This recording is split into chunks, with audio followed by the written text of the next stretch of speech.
All right, time for another story, y'all. Another coworker. Oh my gosh, let's check it out. Let's talk about how my coworker reported me for taking my lunch break. I'm working, minding my business as one does at a place of employment, and my manager calls me in. At first he's playing everything cool. Oh, how are you? You're doing great, all this. And then he gets to the nitty gritty saying, oh, I've received a few complaints pertaining to you. Complaints?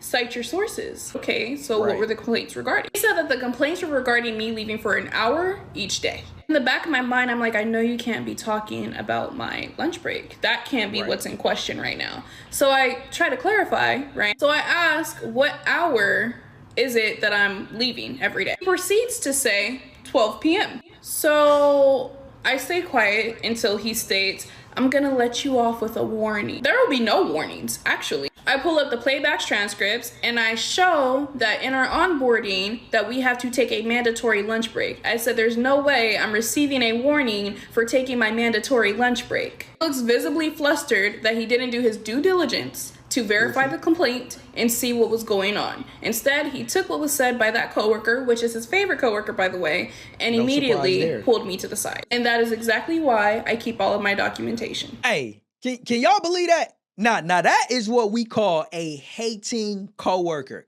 You know your coworker hates you when they're reporting you taking a lunch. Like, yo, that's crazy. And they actually almost got away with it. Think about that. When these managers be showing that type of favoritism, where somebody can just come in their ear, little birdie can just come in their ear like, yeah, you know, old girl over there, you know, she been just leaving an hour for every day. Like, come on, man, come on. You really think somebody is bold enough to show up to work and then just skedaddle for a whole hour and nobody knew about it? The bigger question is, you the manager and somebody's telling you that there's a person that's just leaving work in the middle of the day for a whole hour, just disappear, and you don't know about it? What does that say about you as a manager? The fact that you didn't even notice until it was brought to your attention. But now we see the reason why you didn't notice is because it was the woman's actual lunch break. Like, how dumb is that manager? I don't know where this woman works, but she needs to consider applying for the manager role. Because if you are a manager and somebody tells you that somebody is leaving for an hour every single day and you ain't never seen them, and you find out that the time they're leaving is 12 noon, the time that most people take their lunch, and your dumb ass does not realize that, oh, they're probably just taking a lunch break and we got a hater coworker that's doing this to them. But you know the bigger question? What's the repercussion for somebody that lies like that?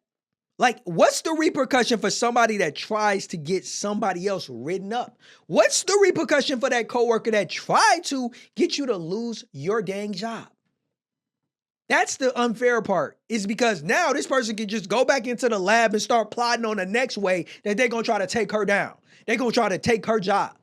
It's insane. Like, there needs to be repercussions for somebody that is lying like that. The same way that people lie and get people locked up, even on the job. If somebody lying said you did something, reported you, and then it was revealed that you didn't do something, there needs to be some repercussions for that person. This ain't no false claim. This is literally a woman on a mission trying to get this woman to lose her job. And when you're dealing with a ditzy, stupid boss, in some cases, it may actually work. That's the craziest part about it. Man, this is insane. I don't know if you've ever dealt with something like this or know somebody that did. Feel free to share your experience in the comments. Would love to hear about it. But yo, in the meantime, in between time, you ain't got to subscribe right now. You can do that when you're ready to join the family. But I do want to share with you another video. If you've ever worked at a restaurant, you are going to want to see this video and see what this customer had the nerve to do to this employee. Yo, if you want to see that video, it'll be on your screen so you can click it, check it out, and enjoy the story. I gotta be back in a little while with another one. You already know how we do. I'm Jay. I catch you in the next one. Stay blessed.